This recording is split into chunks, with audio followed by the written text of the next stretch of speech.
Hello guys, welcome to my channel. तो कैसे हैं आप लोग? आशा करती हूँ कि आप लोग भी स्वस्थ और मस्त होंगे। तो प्रश्न ये है कि हम सिलाई से कैसे पैसे कमाएं। अगर आपको सिलाई आती है तो आप पैसे कैसे कमाएं। सबसे पहली बात तो आप जितने भी आपके आसपास के लोग हैं, आप सभी के कपड़े को सिलना शुरू कीजिए और उसमें ये करिए कि वो लोग मार्केट में जितना पैसा देते हैं सिलवाने का, आप उनसे 10 या 5 रुपए कम ही लीजिए। तभी वो लोग आप लोग आपसे सिलवाएँगे, क्योंकि वो लोग अगर आप उतना ही लेंगी तो वो लोग सोचेंगे कि इससे तो अच्छा है हम वहीं पर सिलवा लें, मार्केट में ही सिलवा लें। तो अगर आप ऐसा करेंगी तभी लोग आपके पास कपड़े ज़्यादा लाएँगे।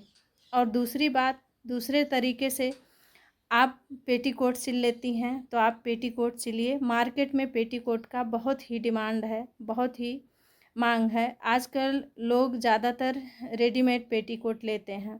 तो आप किसी दुकान पर बात कर लीजिए और अपने पेटीकोट जो भी आप बनाइए वहाँ पर सेल करिए, वहाँ पर दीजिए। वो जितने में उसे बेच पाएँ बेचें, और आपका अगर उसमें जो भी फ़ायदा होता है, अगर आपको फ़ायदा दिखता है तो आप दुकान पे कुछ पेटीकोट सिल कर दे दीजिए। उसके बाद आजकल देखिए कितने मतलब ऑनलाइन तरीके से रीसेलिंग होती है। तो आप फ्लिपकार्ट है, मीशो है, अमेज़न है, जितने भी चीज़ आप अच्छा बना लेती हैं, आप अच्छा सिल लेती हैं, तो वहाँ पे आप सेल कीजिए और उसके द्वारा आप पैसे कमा सकती हैं बहुत ही आसान तरीके से। क्योंकि इस टाइम में ये सब चीज़ें बहुत लोग कर रहे हैं और आप भी ऐसा कर सकती हैं। बहुत ही आसान है, क्योंकि देखिए शुरुआत में ही कोई ऊंचाई पर नहीं, देखिए कोई भी काम हो तो कोई शुरुआत में ही ऊंचाई तक नहीं पहुंच जाता है।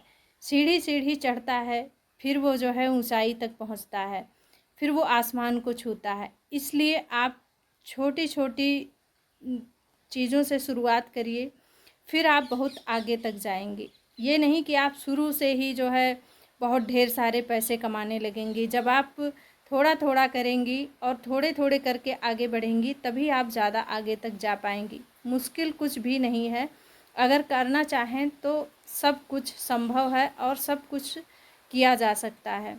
बस थोड़े से पेशेंस की ज़रूरत होती है, धैर्य की ज़रूरत होती है। अगर आपके अंदर धैर्य है तो आप बहुत कुछ कर सकती हैं। और इसी तरह थोड़ा थोड़ा छोटे छोटे से शुरुआत करके आप खुद का बुटीक सेंटर भी खोल सकते हैं। तो जब आप अपने जो है पैसे में, जैसे आप जो फीस ले रही हैं उसको आप कम रखेंगी, तब आपके पास लोग ज़्यादा आएंगे। पहले आप जो है कस्टमर बनाइए, फिर जब आपके कस्टमर बन जाएं फिर आप जो है उस रेट को उतना करिए जितना कि मार्केट में है। अगर आप शुरू से ऐसा करेंगे तो आपके पास कोई भी कपड़े लेकर नहीं आएगा।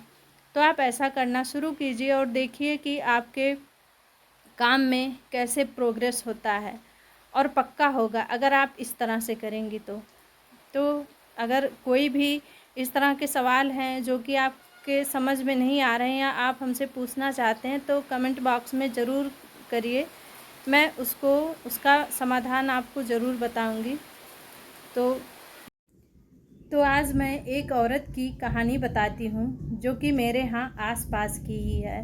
हो सकता है इससे आपको मोटिवेशन मिले और आप अपने काम को अच्छे से कर सकें।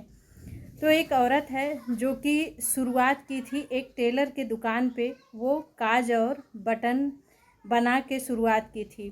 फिर उसके मन में आया कि क्यों ना वो सिलाई सीख ले। फिर उसने सिलाई सीखा और बहुत ही कम टाइम में वो सिलाई भी सीख ली।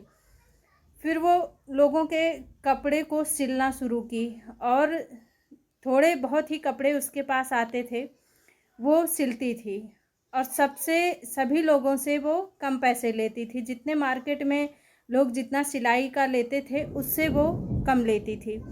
ऐसे ऐसे करते करते उसके पास बहुत लोग आने लगे कपड़े सिलवाने के लिए, और वो काम भी अच्छा करती थी, उसके हाथ में सफाई भी थी।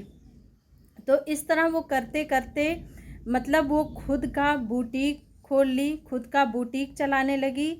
और आज का टाइम है, एक दिन मैं उससे मिलने गई थी तो आज के टाइम में वो खुद काम कर रही है और 3-4 लेडीज़ों को भी अपने साथ में रखी है, उसको वो सैलरी दे रही है और वो लोग भी वहाँ पर काम कर रही हैं। तो ऐसे ही धीरे-धीरे करके वो इतना आगे तक पहुँच गई। तो इसीलिए धैर्य से अगर कोई भी काम किया जाए और अच्छे से किया जाए, तो इंसान सफल ज़रूर होता है। और आज के टाइम में तो बहुत ही सुविधाएँ हो गई हैं। कटिंग के, ब्लाउज़ के कटिंग के फ़रमा आ रहा है, सूट के कटिंग का फ़रमा आ रहा है। अगर आपको बहुत अच्छे से नहीं आता है तो आप उसे लेके रख के जो है कटिंग करके सिलाई कर सकते हैं। तो अब के टाइम में तो सारी चीज़ें और भी आसान हो गई हैं। तो अगर आप चाह लें तो ज़रूर कर सकती हैं।